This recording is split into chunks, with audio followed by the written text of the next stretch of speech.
చైనాలో వీళ్ళు చాలా వెరైటీస్ ఆఫ్ ఎగ్స్ తింటారు. మేము ఎప్పుడు తీసుకునే ఎగ్స్ ఇవే. బ్రౌన్ ఎగ్సే కానీ నాటుకోడి గుడ్లు కాదు, నార్మల్ ఎగ్సే. ఇవి కూడా చికెన్ ఎగ్సే కానీ కొంచెం హై క్వాలిటీ ఎగ్స్.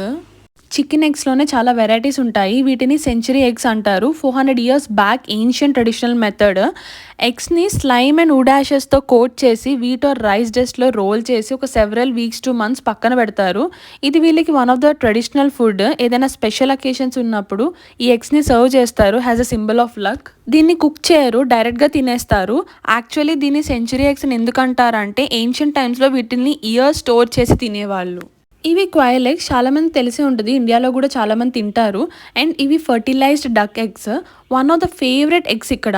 ఎగ్స్ని ఒక 10 to 14 days ఇంక్యుబేట్ చేస్తారు.